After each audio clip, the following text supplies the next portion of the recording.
If there were ever a part of of this episode of Beheneko that perfectly describes what I just watched, it would definitely be this scene. Well, good, right? Welcome back, folks. My name is AP the Weird One, and we are back with episode 6 of Beheneko. Arguably the worst episode of the season. Yeah, this was a super predictable episode on just so many levels.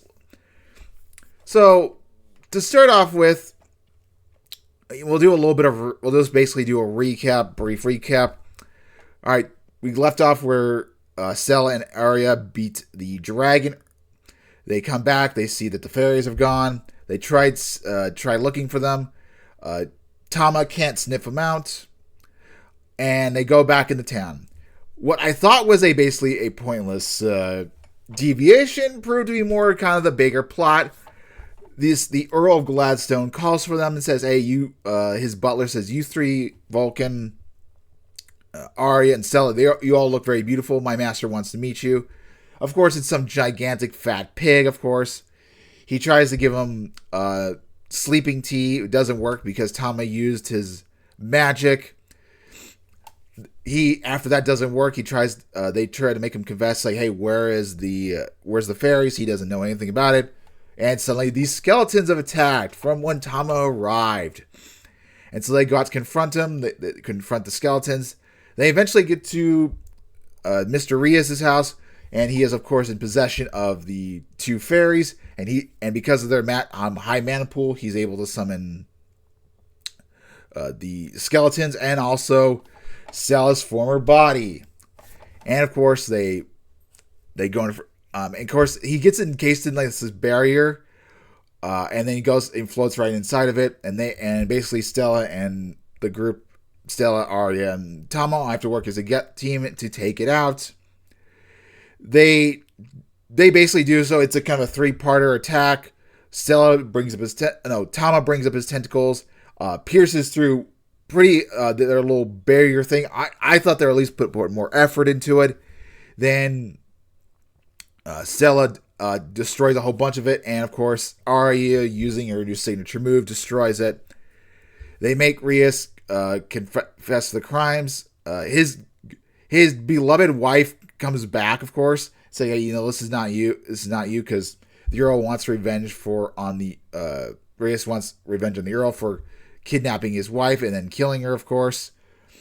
So he gets arrested. There's going to be a public execution because of what Rias has done. But of course, Stella gives the Earl the droplet of truth. He confesses everything, gets beat up, gets thrown in jail. Happily ever after, Rias does have to go to jail for his crimes, but hey, it's all good.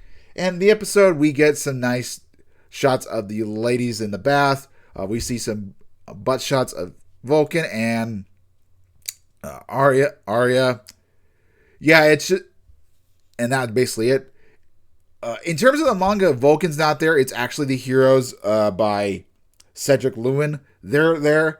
They help out with the putting everybody in safety. And then this guy, he has some really creepy eyes in the manga. But aside from that, it's relatively the same. They actually make him confess at the scene of the crime. They tell the heroes, arrest him. We can give him the droplet of truth, and he'll confess everything. Yeah, the episode was just lame. It was just so predictable. I thought the Earl was a misnomer, but then it's like, oh, he kidnapped the guy, and we see him. We see that they go to the place, and of course, Rias has captured them. Can use him for his schemes. I thought he'd be like a little bit smarter and have the skeletons move the bones to where the Earl's house was or something. Like, be a little bit more be a little bit smarter and just like, I'm gonna use this skeleton thing and take out the heroes, whatever. Why he? I don't know. It would just seem very lame. And also, the skeletons, there were so many of them. Like, they could have taken out the Earl. He didn't really need the dragon. I don't know. Maybe have the dragon be more protection more than anything. I don't know. Just have it more of a stall battle. And then, of course, when they had the tea session, it was super predictable. She was going to give the droplet of truth. I'm like, ugh. It was just such a bad episode. It was just so lame. I mean, not even the fan service could help this. Yeah, I think I could have seen the plot, this predictableness coming from a mile away, but it was just lame. And you had to predict the predictable Earl being fat and smuggy and doing weird, creepy shit. It just didn't sit well with me.